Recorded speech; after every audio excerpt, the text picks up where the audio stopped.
Good morning everyone. मैं Himanshu Singh Saket IAS के YouTube channel पे आपका स्वागत करता हूं। आज हम लोग का ज्योग्राफी का सेट नंबर 18 है। ओके। समीक्षा अधिकारी, सहायक समीक्षा अधिकारी के जो एग्जाम होने वाला है उसकी प्रिपरेशन के लिए हम लोगों ने ये प्लेलिस्ट चलाई है ताकि आप अपनी तैयारी को और बेहतर कर पाए। ठीक है, अपने जो डाउट्स हैं वो क्लियर कर पाए। तो आप कंटिन्यू रिविजन करते रहें, स्टडी पे फोकस रखिए और भाई अपना जितना हो सके अधिक से अधिक प्रैक्टिस सेट लगाएं। क्लियर? ओके। तो चलिए स्टार्ट करते हैं सीधे। Practice set number 18। कुछ महत्वपूर्ण प्रश्न है इसमें आपके वर्ल्ड ज्योग्राफी से रिलेटेड।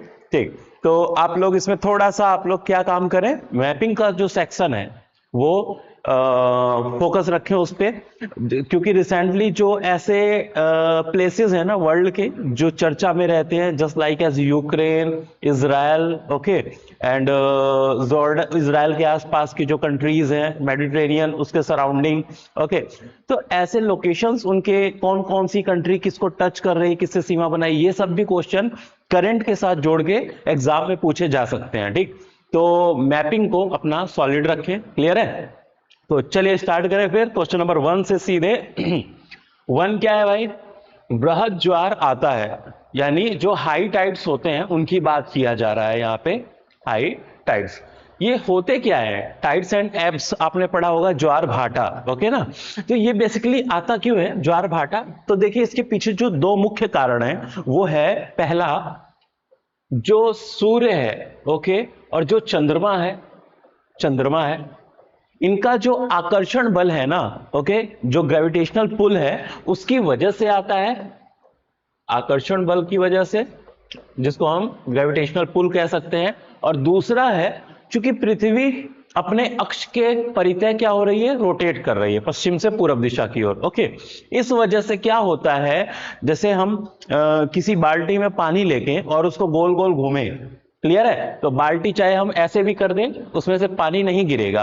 क्यों? क्योंकि उस पे एक अपकेंद्रीय बल लग रहा है बाहर की डायरेक्शन में। ओके, तो ये बाहर की दिशा में जो बल लग रहा है ये उसको गिरने से रोक रहा है। सेम सिमिलरली जब पृथ्वी अपने अक्ष पे घूमती है तो इस पे जो सिचुएटेड ऑब्जेक्ट है उन पे भी इस तरीके से बाहर की ओर एक डिफ्लेक्शन फोर्स काम कर रहा है, जिसको हम लोग क्या कहते हैं, अपकेंद्रीय बल। अपकेंद्रीय बल, ओके, सेंट्रीफ्यूगल।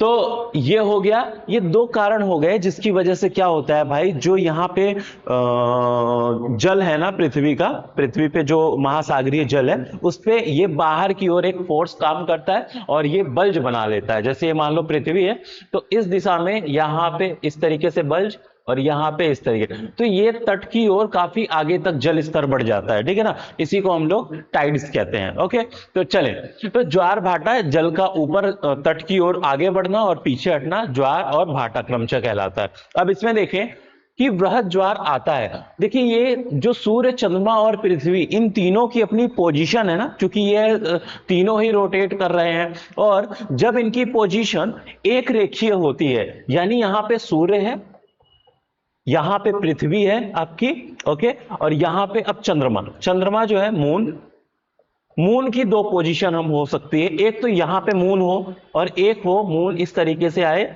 और यहां पे हो जाए मून। ठीक है, क्लियर भाई? तो इस कंडीशंस को हम लोग कहते हैं, जब ये तीनों ही एक रेखा में होती हैं उसको हम लोग कहते हैं क्या, सिसगी।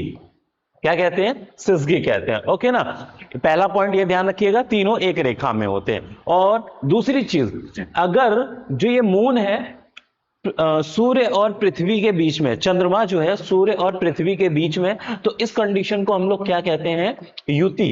ओके, इसको क्या कहते हैं, युति। और जब चंद्रमा पृथ्वी के इस तरफ आ जाएगा, यानी पृथ्वी बीच में है सूर्य और चंद्रमा के, तो इस कंडीशन को हम लोग कहते हैं वियुति। क्लियर भाई? ओके, तो ये जो है आपकी सिसगी की कंडीशन, जिसमें ये युति वियुति ये दो पोजीशन बनते हैं इनके सिचुएशन के अकॉर्डिंग। तो इस कंडीशन में क्या होगा, इस कंडीशन में ये जब तीनों ही एक लाइन में होते हैं तो इसमें अट्रैक्शन फोर्स हाई होता है। क्लियर है? अट्रैक्शन फोर्स यानी एक इधर खींच रहा है एक इधर खींच रहा है, जिसकी वजह से जो विषुवत रेखा है इसके आसपास का जो जल स्तर है वो तट की ओर काफी आगे तक बढ़ जाता है। ठीक है, और ऐसी सिचुएशन में क्या होता है, यहाँ पे हाई टाइड देखने को मिलता है इन क्षेत्रों में। ये पृथ्वी है मान लो, तो यहाँ पे हाई टाइड, उच्च ज्वार देखने को मिलता है, ठीक है। और इस वाली पोजीशन पे क्या मिलेगा, निम्न ज्वार देखने को मिलेगा इसी पोजीशन पे, ठीक है।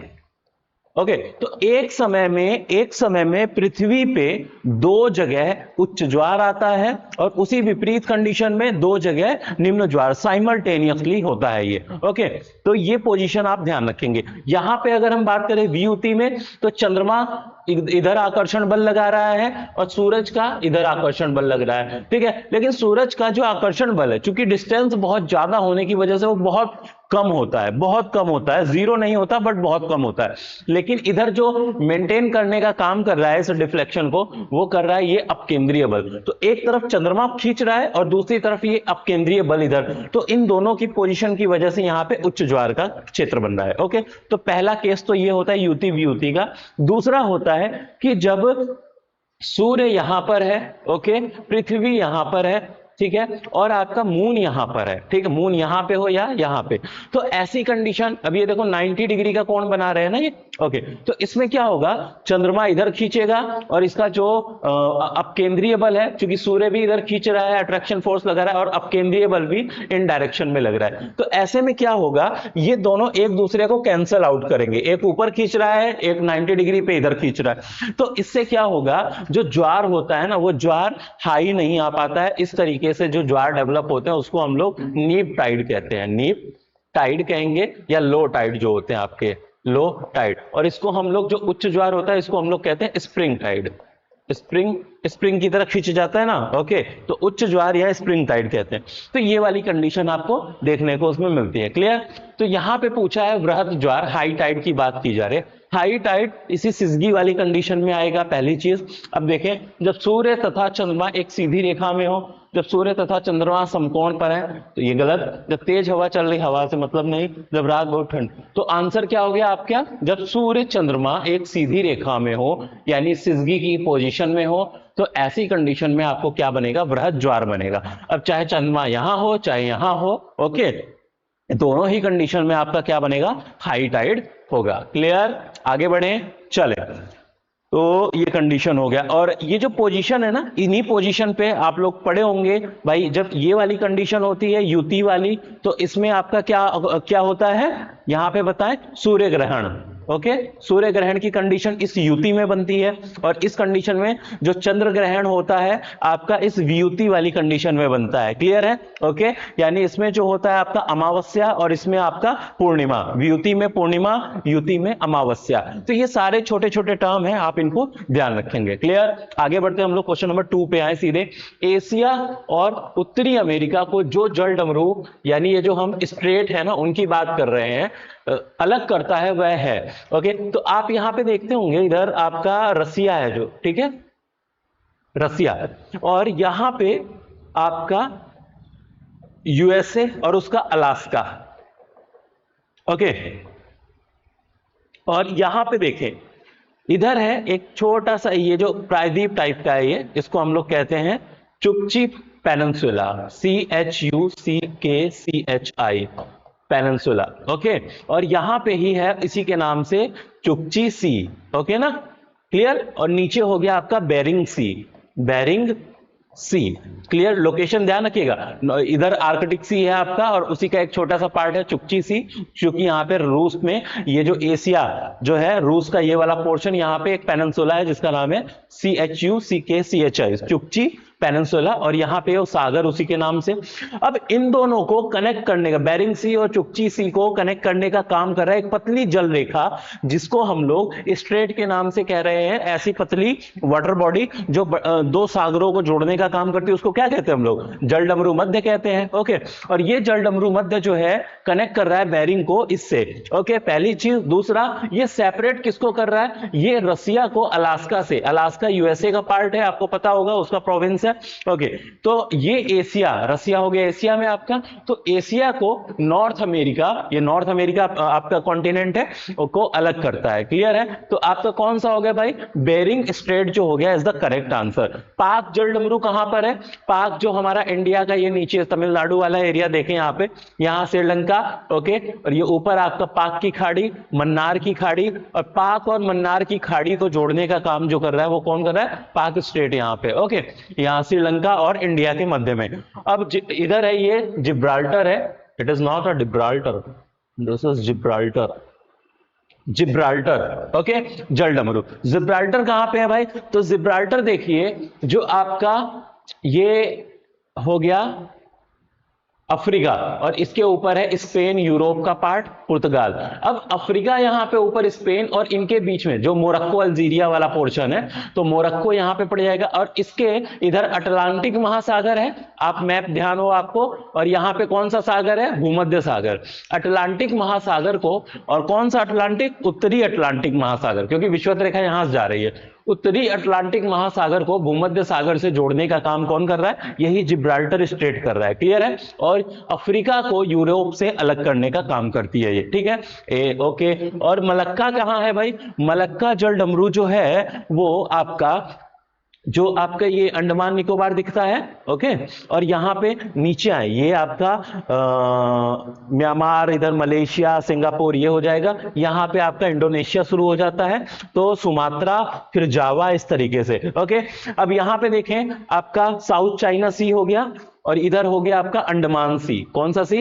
अंडमान सी। तो इनको कनेक्ट करने का काम कौन कर रहा है? ये मलक्का जलडमरू कर रहा है। क्लियर है? ओके, और यहाँ पे सुमात्रा जो है, सुमात्रा को मलय प्रायद्वीप से अलग करने का काम कर रहा है। ठीक है, ओके, तो आंसर क्या हो गया हमारा इसका? एशिया को उत्तरी अमेरिका से कौन अलग कर रहा है भाई? ये बेरिंग स्ट्रेट अलग कर रहा है। कहां जा रहे हो? ठीक भाई, चले, हाँ, क्वेश्चन नंबर 3 पे आते हैं सीधे हम लोग। विश्व में सबसे अधिक सलाइन, सैलिनिटी की बात कर रहा है, लवणीय सागर या झील कौन सी है? ओके, तो वर्ल्ड में जो सबसे ज्यादा सैलिनिटी देखने को मिलती है, सैलिनिटी होता क्या है बेसिकली, अगर हम इसको डिफाइन करें, व्हाट इज सैलिनिटी, तो ये होती है 1000 ग्राम जल में उपस्थित लवण यानी साल्ट की मात्रा। ओके, यही क्या कहलाती है? आपकी लवणता कहलाती है। क्लियर है? ओके, तो अगर हम 1000 यानी 1 किलोग्राम जल लें, 1000 ग्राम जल और वाटर समुद्र का या जिसका भी, अब उसमें मेजर करें कि उस 1000 ग्राम जल में कितने ग्राम साल्ट मिला हुआ है। साल्ट बोले तो जो उसमें कैल्शियम, सोडियम क्लोराइड, मैग्नीशियम के सल्फेट, कार्बोनेट, ये सब है ना, ये सब मिला के कितने ग्राम है, वही आपका क्या कहलाता है? लवणता कहलाता है। ओके, जिसमें जितनी मात्रा अधिक होगी उतनी ही उसकी लवणता ज्यादा होगी, सैलिनिटी ज्यादा होगी। सामान्यतः महासागरों का ओवर औसत हम अगर लवणता देखें हमारे पृथ्वी पे तो कितनी होती है भाई? 35 पीपीटी। इसको हम इस चिन्ह से भी दर्शाते हैं या फिर इसको पीपीटी लिखते हैं। पीपीटी का मतलब क्या होता है? पार्ट पर 1000। ओके, 1000 बोले तो ये वाला, और कितने पार्ट उसमें घुला हुआ है तो ये हो गया, तो पार्ट पर 1000 पीपीटी, या फिर उसको हम इस सिंबल से डिनोट करते हैं, दैट इज सैलिनिटी। ओके, तो विश्व में सबसे अधिक लवणता पूछ रहा है, ये किस सागर या झील में है? तो सबसे ज्यादा है जो लेक वॉन है ना टर्की में। ओके, जो टर्की है आपका, इस तरीके से माने तो यहां पे उसके पूर्वी भाग में लेक वॉन है। ओके, तो इसकी सैलिनिटी है ये लगभग 330 पीपीटी के बराबर है। ओके, देख रहे हैं नॉर्मल महासागर का यानी सागर का पीपीटी देखें, समुद्रों का जो सागरीय जल होता है उसमें 35% यानी ये आपका पार्ट पर 1000 जो है आपका लवणता होती है, लेकिन इसकी देख रहे हैं 330 पीपीटी होती है। लवणता इतनी ज्यादा है इसकी कि अगर इसमें कोई डूबना भी चाहे ना तो वो डूब नहीं पाएगा। अगर मन कर रहा होगा कि जीवन से मन भर गया है चलो कूद काद के समाप्त किया जाए, ठीक है। तो अगर आप इसमें कूदोगे तो भी नहीं डूब पाओगे, क्यों? सैलिनिटी ज्यादा है, ओके। जो उसका सरफेस टेंशन होगा वो बढ़ जाएगा, ठीक है, वो आपको नीचे डूबने नहीं देगा, ऊपर ही, ठीक है। तो अगर आप तैराक नहीं भी हैं, आपको तैरना भी नहीं आता, तो भी इसमें आप तैर सकते हैं इजिली। तो इतनी सैलिनिटी है, ओके। और ये सैलिनिटी जो है ये इसमें क्या करता है कि जब सैलिनिटी ज्यादा होती है तो जो एक्वेटिक इकोसिस्टम होता है वो हार्मफुल होने लगता है, ठीक है ना, उस पर नेगेटिव इफेक्ट पड़ता है जिसकी वजह से वो डिस्ट्रॉय हो जाता है। तो इनके अंदर अगर हम लेक वॉन की बात करें, डेड सी की बात करें, ग्रेट सार्क, तो इसमें जो एक्वेटिक इकोसिस्टम होता है वो उसका अभाव रहता है, ठीक है, ओके। तो वो मतलब सरवाइव नहीं कर पाते हैं उतने में। तो लेक वॉन है, कितना पीपीटी हो गया इसका? 330, जो कि टर्की में है। कहां पर है भाई ये? टर्की में। Clear, okay. यहां पे देखें डेड सी जो है इसका लगभग 240 पीपीटी के बराबर है, ओके। डेड सी कहां पे है? डेड सी अभी रिसेंटली एक लोकेशन बड़ा हाईलाइट चर्चा में चल रहा है, वो है इजराइल का, ओके। इजराइल का ये वाला एरिया अगर हम बात करें, यहां पे देखें भूमध्य सागर है, इधर भूमध्य सागर, ओके। ये इधर इजिप्ट का आ गया पोर्शन, मिस्र हो गया, यहां पे इसका गाजा पट्टी हो गया, गाजा स्ट्रिप, इधर हो गया आपका वेस्ट बैंक, पैलेस्टीन वाले ये एरिया, वेस्ट बैंक, और यहां हो गया आपका एक कंट्री जॉर्डन, ओके। ऊपर सीरिया, इसके ऊपर नॉर्थ में एकदम लेबनान, ये इसके सराउंडिंग कंट्री है, ध्यान रखिएगा।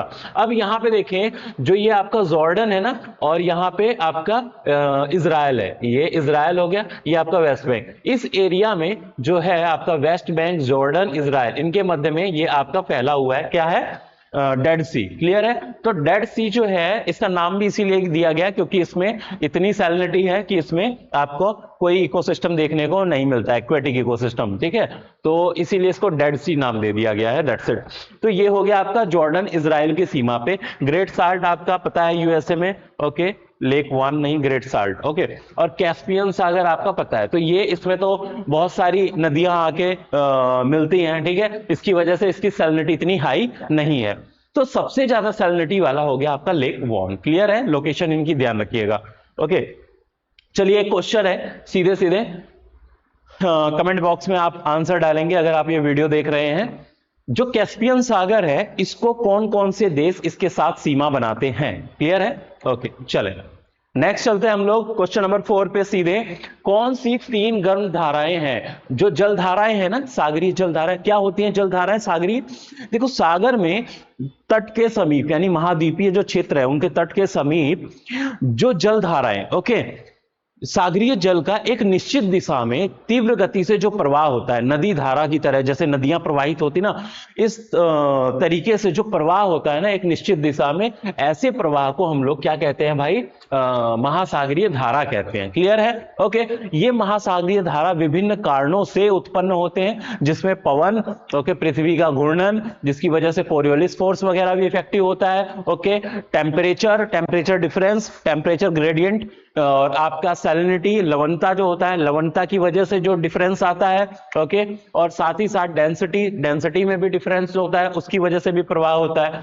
तो ये अप वेलिंग, डाउन वेलिंग इसकी वजह से होता है इन सागरीय जलों में, ठीक है, ओके, जिसकी वजह से गर्म और ठंडा जल सर्कुलेट होता है, ठीक, और इसकी वजह से न्यूट्रिएंट्स भी सर्कुलेट होते हैं, ठीक है। और साथ ही साथ ये जो है ये कारण है जिसकी वजह से क्या होता है भाई? ये महासागरीय धाराएं उत्पन्न होती हैं, ठीक है।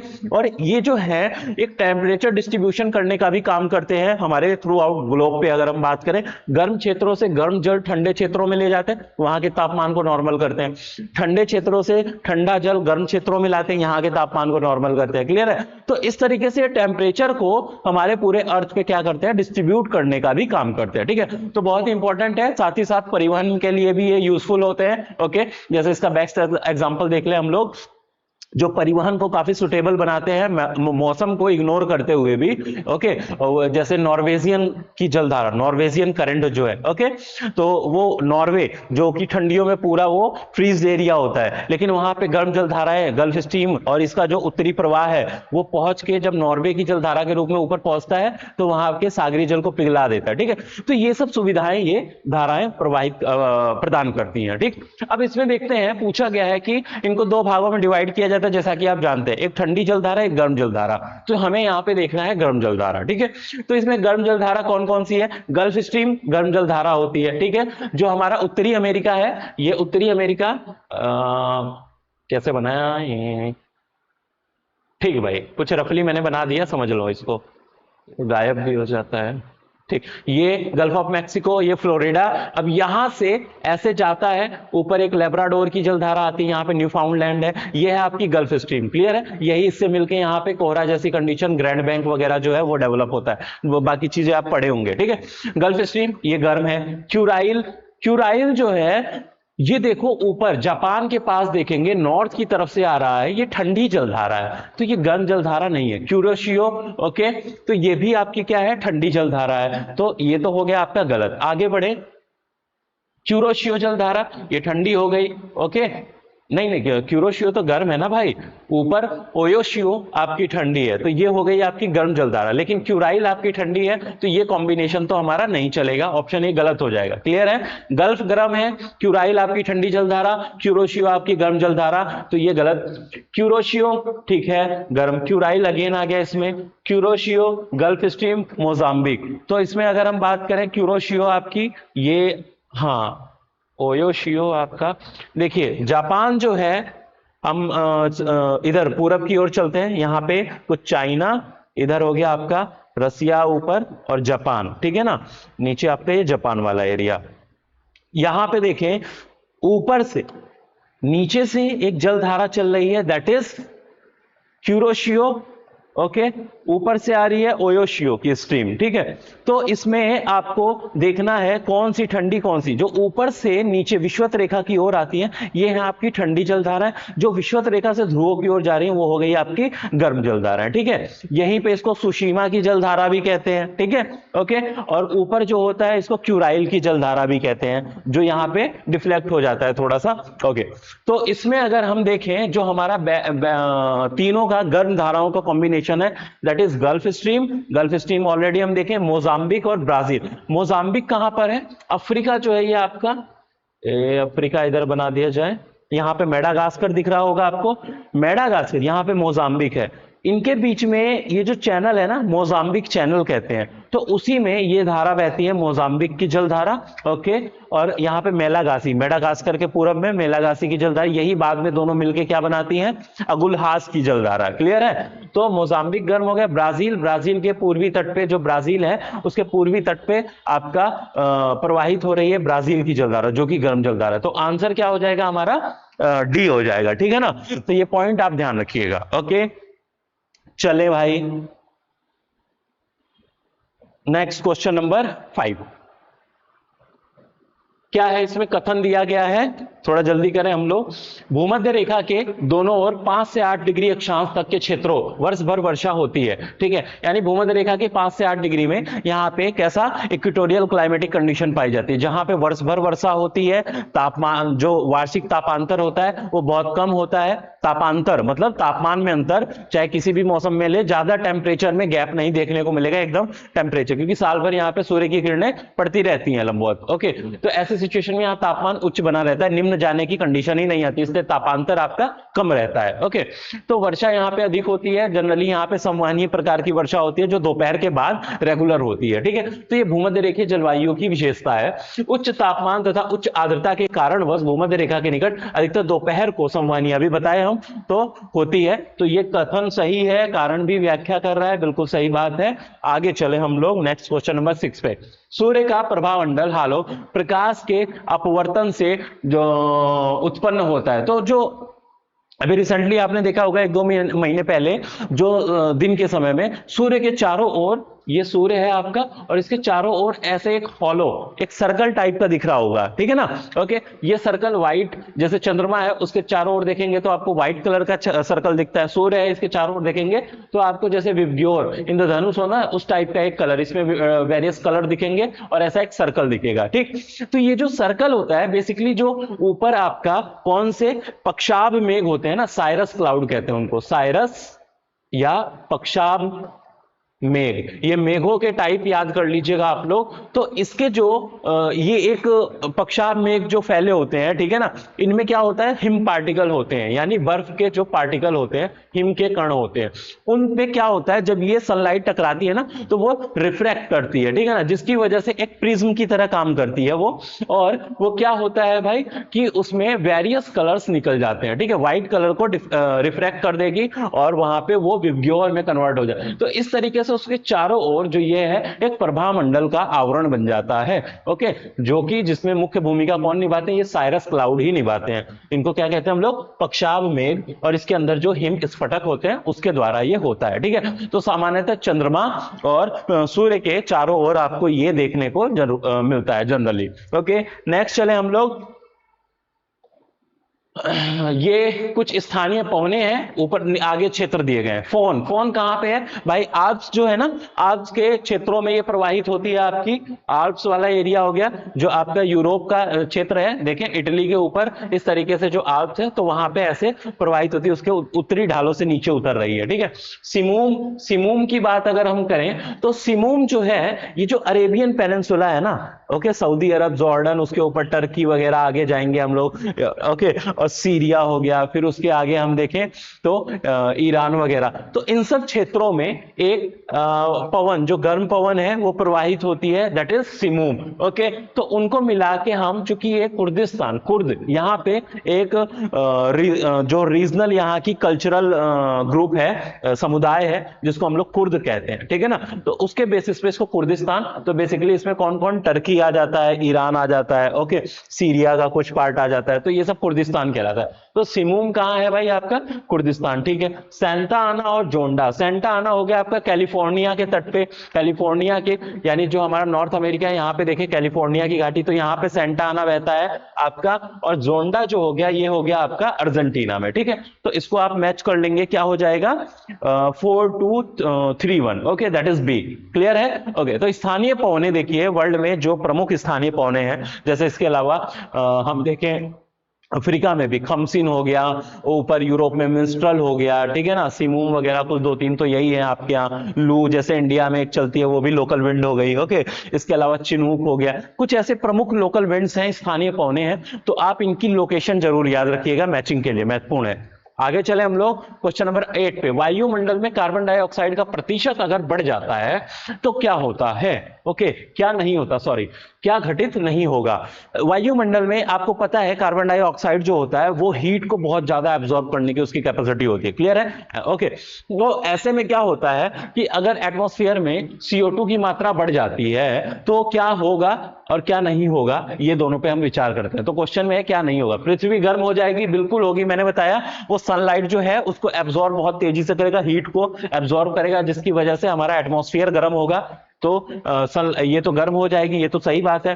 ध्रुवों पर बर्फ पिघलेगी, जब ग्लोबल वार्मिंग होगा, उसी को हम ग्लोबल वार्मिंग भी कहते हैं, तो उसकी वजह से बर्फ भी पिघलेगी, सही बात है। समुद्र तल घट जाएगा भाई, जब बर्फ पिघलती है तो ये जल जो है सागरों में जाता है, जिसकी वजह से सागरीय तल का स्तर बढ़ेगा, तो ये घट जाएगा, ये नहीं होगा, ये आपका नहीं होगा, क्योंकि ये घटने की जगह क्या होता है, बढ़ता है, ओके, तो उल्टा दिया। और वायु ताप बढ़ जाएगा, ये सही बात है। तो क्या नहीं होगा इसमें से, ऑप्शन सी नहीं होगा, क्लियर है। इसकी जगह क्या होना चाहिए, समुद्र तल बढ़ जाएगा, ठीक है। अभी रिसेंटली आप देखे होंगे कि जो इंडोनेशिया है वो अपनी राजधानी 2045 तक चाह रहा है कि वो शिफ्ट कर दे बोर्नियो में, ओके, जो बोर्नियो द्वीप है वहां पर कालीमंतन जो है एक एरिया है उसमें, ओके, जकार्ता से हटा के। क्यों, क्योंकि वो उसको लग रहा है कि जो ग्लोबल वार्मिंग हो रही है, सी लेवल राइज कर रहा है, उसकी वजह से आने वाले कुछ सालों में जकार्ता है वो जल के नीचे डूब जाएगा, ठीक है ना, जलमग्न हो जाएगा।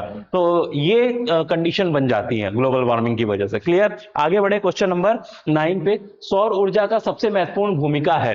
देखिए सौर ऊर्जा जो है हमारे पृथ्वी पे अगर हम बात करें, ये कार्बन, ऑक्सीजन, नाइट्रोजन, इन सब चक्रों में नहीं, बल्कि सबसे ज्यादा जो यूजफुल है वो है जल चक्र में, ठीक है। कैसे, देखिए जो ये सागर हो गया, हमारी मृदा हो गई, इनके अंदर जो मॉइस्चर जल है, ठीक है, मृदा में पेड़ पौधे हो गए, ठीक है, ये क्या काम करते हैं, ये ट्रांसपिरेशन करते हैं, ट्रांसपिरेशन करते हैं। और यहाँ पे मान लो वाटर बॉडी है, कोई झील, नदी, तालाब कुछ, तो इससे क्या होता है, इवेपोरेशन होता है, इवेपोरेशन, ओके, वाष्पोत्सर्जन जिसको हम कहते हैं, ठीक है। और अब ये पेड़ पौधे ये भी जल वाष्पोत्सर्जन करते हैं अपनी पत्तियों के माध्यम से, जिसको हम क्या कहते हैं, ट्रांसपीरेशन। ठीक है, तो ये सनलाइट जब मिल रही है तब ये प्रक्रिया हो रही है ना, वाटर गर्म हो रहा है, गर्म बन के भाप बन रहा है, ऊपर जा रहा है। अब ऊपर जब ये जाएगा तो क्या बनाएगा, क्लाउड बनाएगा, कंडेंसेशन प्रक्रिया होगी, संघनन की प्रक्रिया होगी, बादल बनेंगे, और बादल फिर बरसेंगे तो ये जल नीचे आएगा, फिर से यही प्रक्रिया। तो इसको कहते हैं हम लोग जल चक्र। ठीक है, तो ये जल चक्र तब तक पूरा नहीं होगा जब तक सनलाइट नहीं होगी।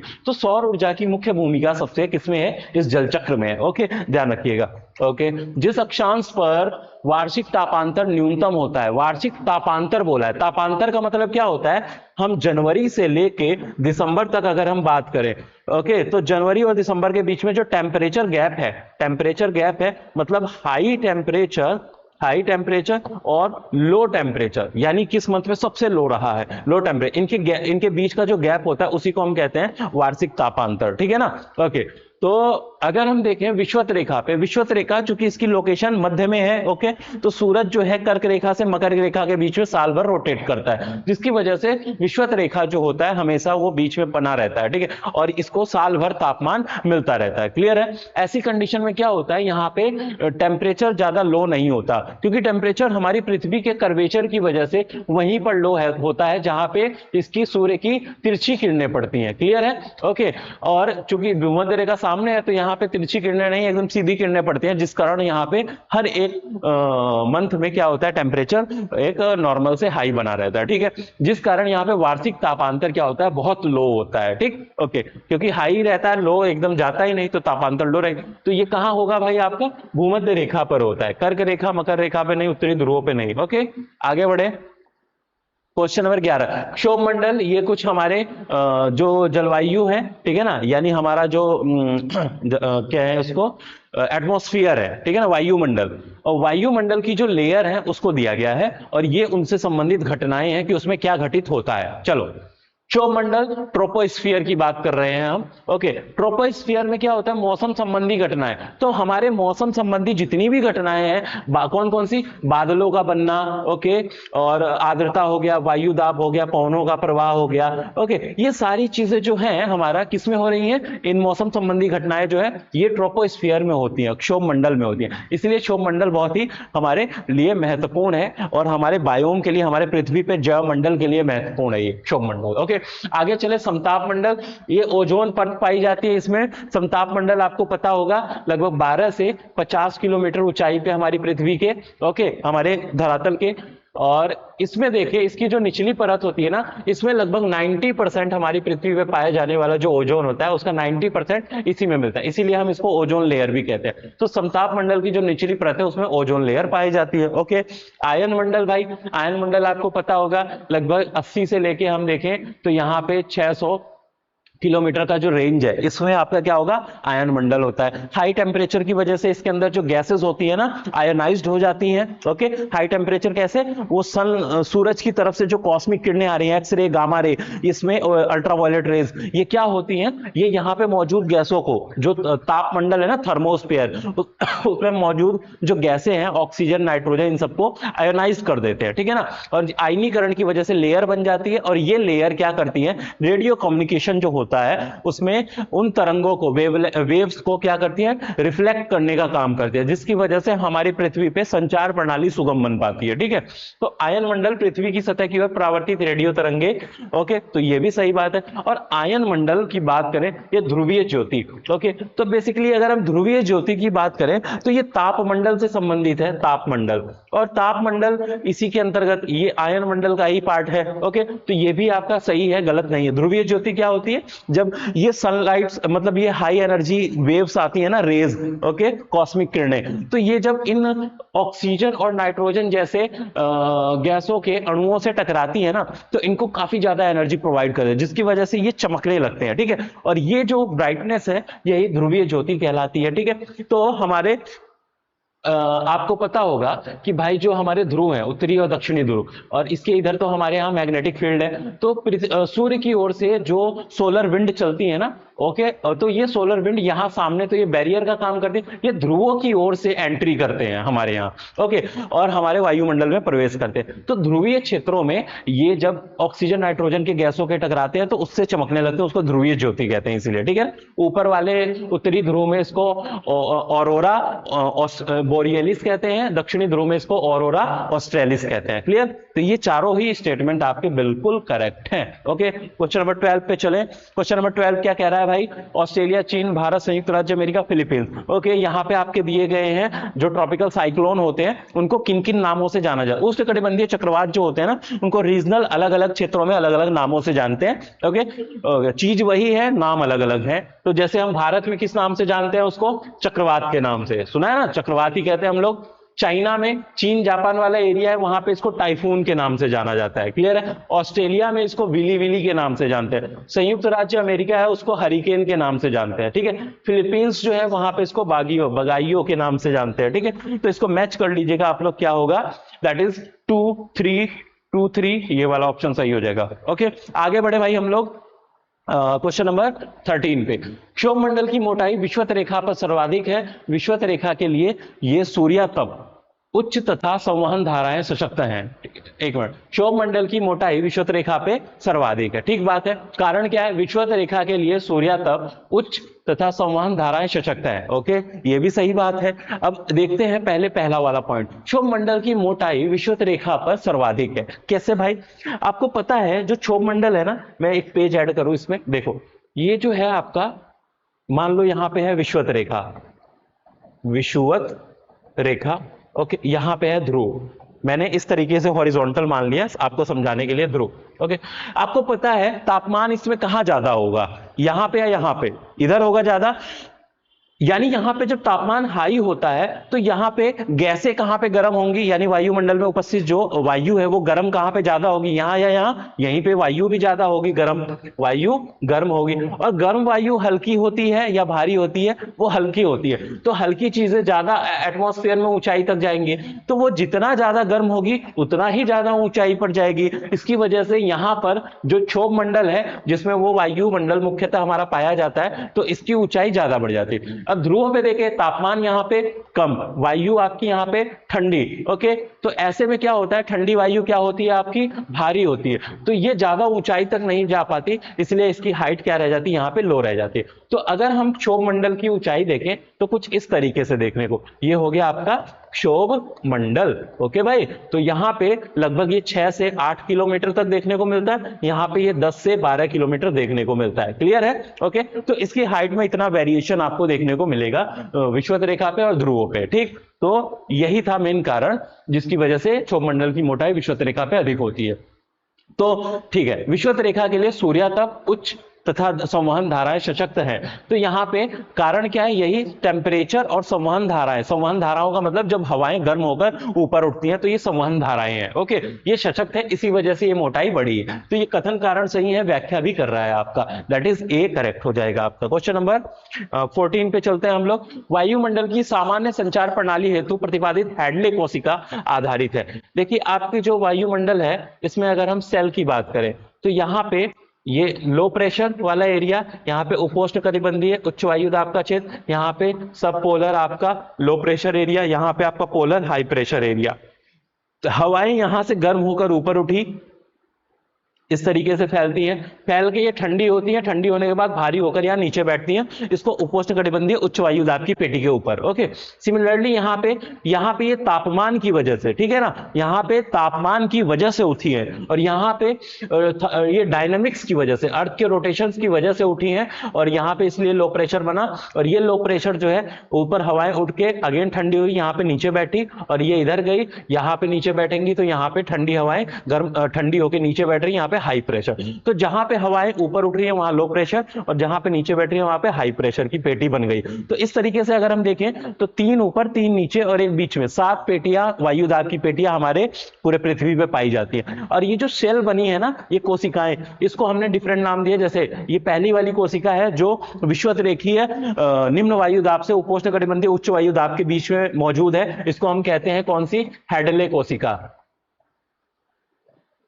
और ये जो है उपोष्णकटिबंधीय उच्च वायु दाब से उपध्रुवीय निम्न वायु दाब की ओर, इसको हम कहते हैं फेरल, फेरल कोशिका।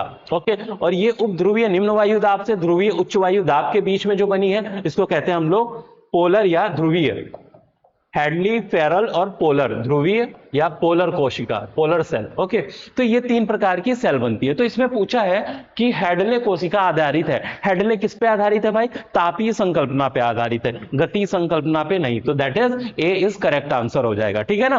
ओके, अगर हम पूछते हैं फेरल किस पे आधारित है, तो फेरल किस पे हो जाता है आपका? गतिक संकल्पना पे, कोणीय संवेग या गतिक संकल्पना कह सकते हैं उसके डायनामिक्स की वजह से, ठीक है, अर्थ के रोटेशन की वजह। घाटी समीर कब प्रवाहित होती है? देखिए 2 तरीके के विंड होती हैं, एक माउंटेन विंड और एक होता है valley wind, valley wind. Okay, mountain wind, इन दोनों के बारे में ये पॉइंट ध्यान रखिए, माउंटेन विंड यानी माउंटेन से चल रही है। ओके, वैली विंड यानी वैली से चल रही है, ठीक है। जैसे पछुआ पवनें पश्चिम से चलती है ना, वैसे ही वैली विंड वैली से चल रही है, ये पॉइंट ध्यान रखिएगा बस। तो घाटी समीर यानी ये माउंटेन हो गया, ये इसके नीचे घाटी। अब हम देखें दिन के समय में क्या होगा, जब सनलाइट इस पे पड़ेगी, ओके, तो ये बहुत तेजी से गर्म होगा। ऊपर है, हाइट इसकी ज्यादा, इंटेंसिटी हाई, तो यहाँ पे गर्म होने की वजह से यहाँ का जो आसपास की एयर होगी वो भी गर्म होगी, ठीक है। एयर ऊपर उठेगी तो यहाँ पे कैसा प्रेशर बनेगा? लो प्रेशर, ठीक है। और ये एयर ऊपर उठ के यहाँ घाटी में नीचे बैठेगी, जब ठंडी होएगी, ओके, तो यहाँ पे क्या होगा? आपका हाई प्रेशर जनरेट हो रहा है कंपैरेटिवली। तो ये यहाँ से घाटी के नीचे से और इस सतह की ओर यानी माउंटेन की ओर जो आपकी हवाएं प्रवाहित हो रही हैं, क्लियर है, घाटी के नीचे से आपकी माउंटेन की ओर जो हवाएं प्रवाहित हो रही हैं, इसको हम कौन सी समीर कहेंगे? इसको हम कहेंगे घाटी समीर या वैली विंड। ओके, और ये किस समय हो रहा है? डे टाइम में हो रहा है, ये दिन के समय में हो रहा है। रात के समय में क्या होता है? उल्टा हो जाएगा। रात के समय में ये सरफेस उतना ही तेजी से ठंडा होगा, ओके, यहाँ पे हाई प्रेशर होगा और हाई प्रेशर होगा। जो दिन के समय में ये पूरा जो गर्म हुआ था, अभी ये भी गर्म बना हुआ है, तो यहाँ पे कंपैरेटिवली लो प्रेशर रहता है, तो हवाएं उल्टा चलने लगती हैं। ये ढलानों के सहारे नीचे उतरती हैं इस घाटी में, ओके, तो ये आपकी इधर से हवाएं, ठंडी हवाएं नीचे आएंगी, ठीक। तो यहाँ पे क्या बनता है? आपका लो प्रेशर को भरने के लिए आती है। इसको कहते हैं हम लोग, माउंटेन से चल रही है ना, तो इसको हम कहते हैं माउंटेन विंड या पर्वतीय समीर। ओके, तो आप ध्यान रखिएगा, रात के समय में आपकी माउंटेन विंड चलेगी या पर्वत समीर, और दिन के समय में आपकी घाटी समीर या वैली विंड चलती है। क्लियर? आगे बढ़े। महाद्वीपीयता के विषय में निम्न कथनों का अध्ययन कीजिए, नीचे दिए गए कोट सही उत्तर चुनिए, ठीक है ना। महाद्वीपीयता का मतलब होता है जो हम लैंड इफेक्ट और सी इफेक्ट पढ़ते हैं ना, ओके, तो इसमें समझना है कि यह समुद्र से बढ़ती दूरी के साथ घटती है। समुद्र से, महाद्वीपीयता समुद्र से बढ़ती दूरी के साथ घटती नहीं है, ये बढ़ती है, ठीक है ना भाई। महाद्वीपों के अंदर यानी हमारा जो लैंड और उससे रिलेटेड जो उसके फीचर होते हैं, ठीक है, जैसे जैसे हम समुद्र से अंदर की ओर जाएंगे, दूरी बढ़ेगी, महाद्वीपीयता का गुण जो होगा वो बढ़ता जाएगा, घटेगा नहीं। तो पहला गलत, यह समुद्र की बढ़ती दूरी के साथ बढ़ती है, ये करेक्ट है। दूसरा करेक्ट है, इसमें उच्च वार्षिक दूरी के साथ, इसमें उच्च वार्षिक दूरी के साथ बढ़ती है, ये पॉइंट्स मिसप्रिंट दिया है क्या? इसमें कुछ मिसप्रिंट है, ओके, एनीवेज इसमें अभी हम देखते हैं क्या है ये। इसमें जाड़े में अधिकतम वर्षा होती है, महाद्वीपीयता, तो जाड़े में अधिकतम वर्षा होती है, तो ऐसा अगर हम देखें तो भाई फिक्स नहीं है ऐसा, जाड़े में अधिकतम वर्षा होती है। भाई महाद्वीपों पे तो हम लोग भी रहते हैं, तो ऐसा तो कोई इसमें रिलेशन है नहीं कि जाड़े में अधिकतम वर्षा होती है, ठीक है। इसमें उच्च वार्षिक, अगर यहाँ तापमान की बात करें, दूरी के साथ बढ़ती है, तो ये हो सकता है उच्च वार्षिक तापांतर, तापांतर, ये सही है। यहाँ पे गैप है, एक पॉइंट छूट गया है, तापांतर मिसप्रिंट है। इसमें उच्च वार्षिक तापांतर दूरी के साथ बढ़ती है। तो जैसे जैसे मान लो हम इंडिया की बात करें, ये सागरीय क्षेत्र है, जैसे जैसे हम तट से अंदर की ओर जाएंगे, वार्षिक तापांतर क्या होता जाता है? हमारा बढ़ता जाता है। क्यों भाई? क्योंकि अंदर लैंड इफेक्ट बहुत ज्यादा, ठंडियों में बहुत ज्यादा ठंडी पड़ती है इन क्षेत्रों में, आंतरिक क्षेत्रों में, और गर्मियों में बहुत ज्यादा गर्मी। जबकि हम तटीय क्षेत्रों में देखें तो यहाँ ठंडियों में न तो ज्यादा ठंडी पड़ती है, न गर्मियों में में ज्यादा गर्मी पड़ती है। इस वजह से यहाँ पे वार्षिक तापांतर कम रहता है और यहाँ पे वार्षिक तापांतर ज्यादा। तो उच्च वार्षिक तापांतर जो है दूरी के साथ बढ़ती है, ठीक है ना, तो ये बात सही हो जाएगी। तो 2 and 3 इज करेक्ट। ओके, चले आगे, क्वेश्चन नंबर 17। नेफोमीटर में निम्न में से किसका मापन किया जाता है? तो नेफोमीटर जो है बेसिकली इसका मेजरमेंट किया जाता है बादलों की दिशा व गति। जो बादल है ना, उनकी दिशा किस दिशा में जाए, किस गति से के साथ जा रहे हैं, तो ये जो है नेफोमीटर के द्वारा माध्यम से मापा जाता है। ओके, आगे चले तो निम्न में से कौन उच्च बादलों में शामिल नहीं है, किया जा सकता? ओके, देखिए बादल आपके मुख्यतः इनको हाइट के अनुसार, ऊंचाई के अनुसार 3 भागों में बांटा जाता है। एक ऐसे जो लो हाइट के होते हैं, ठीक है ना, एक मीडियम हाइट के लगभग 2 से 7 किलोमीटर, और एक आपके 7 से लगभग 15 किलोमीटर की हाइट पे, इनको उच्च हाइट वाले कहते हैं, ठीक है। तो ऐसे इनको 3 ऊंचाइयों में, तो ये मध्यम ऊंचाई वाले हो गए। ओके, मध्यम ऊंचाई वाले जो बादल हैं उनको अगर नाम आपको एग्जाम में दिया जाएगा तो उनके नाम के आगे आल्टो लगाया जाता है, आल्टो स्ट्रेटस, आल्टो क्यूमुलस ऐसे करके।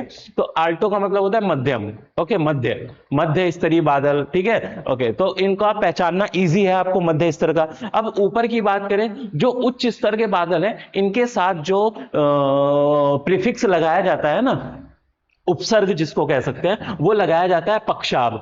कौन सा? पक्षाभ, जिसका मतलब होता है साइरस क्लाउड जो होते हैं। तो पक्षाभ जो वर्ड है इसको ध्यान रखिएगा। अगर किसी बादल के नाम के आगे पक्षाभ है तो सीधा सा मतलब क्या हो गया भाई उसका, ये उच्च स्तर के बादल है, यानी इनकी हाइट 7 से 15 किलोमीटर के ऊंचाई पर मिलेगी। क्लियर है? ओके, और इनके अलावा जो भी आल्टो और साइरस के अलावा, यानी प्रीफिक्स आपको क्या देखना है, जो नाम के आगे लगा हो। अगर कहीं आल्टो तो वो मध्य, कहीं साइरस तो वो उच्च, इन दोनों के अलावा कोई होगा तो वो आपका निम्न ऊंचाई का हो गया, ठीक है ना। ओके, तो चले फिर इसमें कह रहा है उच्च बादलों में शामिल नहीं है। उच्च बादल यानी कि उनके नाम के आगे क्या होना चाहिए? पक्षाभ। पक्षाभ यहाँ पे है, ये होगा, यहाँ पे ये होगा, यहाँ पे ये होगा, ये आपका नहीं होगा। क्लियर है? इस तरीके कपासी जो है ये आपका कैसा होगा? ये निम्न वाला हो जाएगा। स्ट्रेटस क्यूमुलस है, ये आपका स्ट्रेटस क्यूमुलस क्लाउड है, तो ये आपका लो, निम्न स्तर का है, यानी 0 से 2 किलोमीटर की ऊंचाई पे आपको ये मिलेगा। क्लियर? आगे बढ़े भाई हम लोग। ब्यूफोर्ट स्केल पर निम्न में से क्या दर्शाया जाता है? ब्यूफोर्ट स्केल जो है ये एक आयरिश मूल के जो शाही नौसेना के अधिकारी हैं, ठीक है ना, उनका नाम क्या था, कुछ हेनरी ब्यूफोर्ट करके, ऐसे ही Francis Beaufort. Okay, Francis Beaufort उनका नाम था, और उन्होंने इसी पे एक जो ये इंस्ट्रूमेंट की खोज की थी बेसिकली। तो वो क्या करते कि ये ब्यूफोर्ड स्केल जो है, आपने देखा होगा जो ऐसे कुछ कपड़े टाइप के बंधे रहते हैं ना, इस पे ये पवनों की दिशा बता रहे हैं कि किधर किस डायरेक्शन में पवन प्रवाहित हो रही है। इस तरीके से एक रंग बिरंगा कपड़ा टांग दे, तटीय क्षेत्रों में देखने को कभी कभी देखे होंगे। तो ब्यूफोर्ड स्केल ये मेजर करता है कि ये कितनी तेजी से इस पे स्केल पे वाइब्रेट कर रहा है, तो उसके बेसिस पे हम लोग इसकी स्पीड को भी मेजर करते हैं। तो उतनी टेक्निकलिटी में जाने की जरूरत नहीं है, आपको सिंपल सा ये देखना है ब्यूफोर्ड स्केल इसको क्या दर्शाता है। तो ये जो पवन होती है उनकी गति को ये मापने का काम करता है, ठीक है। इसका इमेज भी आप देख सकते हैं ब्यूफोर्ड स्केल कैसा होता है। ओके, चले, चक्रवात का शांत क्षेत्र क्या कहलाता है? ओके, जो चक्रवात होता है ना, देखिए साइक्लोन मुख्यतः ऐसे क्षेत्र होते हैं जो हाईली इंटेंसिटी वाले लो प्रेशर वाले एरिया होते हैं, ठीक है। ओके, इस लो प्रेशर को भरने के लिए जब तेजी से इसकी ओर हवाएं आती हैं ना, तो ये हवाएं कोरियोलिस फोर्स की वजह से रोटेट होना शुरू हो जाती हैं, और जिसकी वजह से ये रोटेशनल विंड्स जो होती हैं, ठीक है ना, यही इस लो प्रेशर के चारों ओर तेजी से भरने के लिए आती है और गर्म होकर ऊपर उठती रहती हैं, ठीक। तो कुछ इस तरीके से आपको ये हवाएं देखने को मिलेंगी, तो इनको ही हम क्या कहते हैं? चक्रवात कहते हैं। क्लियर है? चक्रवात का जो बीच का एरिया होता है ना, जो ये मैं बनाया हूं यहाँ पे देखें, तो इसका जो बीच का एरिया होता है इसको कहते हैं हम लोग इसकी चक्रवात की चक्षु। ओके, आई, आंख जो होती है, आई ऑफ साइक्लोन कहते हैं। ये बहुत शांत एरिया होता है, इसमें निम्न वायु दाब का क्षेत्र है। ओके, हवाएं यहाँ पे जो हवाएं ये ऊपर उठी हैं, ठीक है ना, रोटेट करके ऊपर ठंडी होने के बाद फिर यहाँ नीचे बैठती है। ये वाला जो क्षेत्र है ना, इसी वजह से क्या होता है आपका निम्न वायु दाब का क्षेत्र, और बहुत शांत होता है। यहाँ पे आपको अंदर है, आपको पता नहीं चलेगा कि इतनी तेज हवा चल रही है, एकदम शांत काम एरिया। ओके, तो ये एरिया आपका चक्षु कहलाता है, आई कहलाता है। सबसे ज्यादा इसका जो डिस्टर्बिंग एरिया होता है ना, वो ये जो कॉर्नर दिख रहा है ना, ये वाला, इसको कहते हैं वॉल। क्या कहते हैं इसको, चक्रवात भित्ति कह सकते हैं, इसकी दीवार है, यहां पे सबसे ज्यादा इसमें डिस्टरबेंस आपको देखना, क्योंकि विंड की स्पीड हाईएस्ट होगी यहां पे, ओके, और विंड यहां पे काफी तेजी से रोटेट कर रही होगी, और सर्वाधिक वर्षा भी इन्हीं क्षेत्रों में, ऊपर ही आपके क्यूमुलस निम्बस क्लाउड जो होते हैं, क्यूमुलो निम्बस क्लाउड, वो फॉर्म्ड होंगे, और यहां पे सर्वाधिक वर्षा होगी तीव्र हवाओं के साथ, गरज चमक के साथ, ठीक है। तो ये जो एरिया है वॉल पे सबसे ज्यादा डिस्टर्बिंग होता है, और जो शांत एरिया होता है वो क्या होता है, इसका आई होता है, चक्षु होता है। क्लियर है? ओके। तो भाई ये थे हमारे कुछ महत्वपूर्ण 20 क्वेश्चन, ओके, जिसका हमने डिटेल में देखा, जहां पे एक्सप्लेनेशन की जरूरत हुई एक्सप्लेन किए गए। ओके, चलिए, तो आई होप आपको इसमें काफी चीजें जानने को मिली होंगी। तो कंटिन्यू अपनी प्रिपरेशन रेगुलर बनाए रखें, रेगुलरिटी बहुत जरूरी है, ठीक है। ओके, तो मोटिवेट रहिए, मेहनत करते रहिए, ओके, जितना अधिक से अधिक हो रिवीजन पे फोकस रखें, करंट अफेयर्स भी साथ साथ रेडी करते रहें जीएस के साथ, ओके, और हिंदी पे भी फोकस करिए, ठीक। चलें, तो मिलते हैं फिर हम लोग नेक्स्ट वीडियो में, ओके, तब तक के लिए थैंक यू।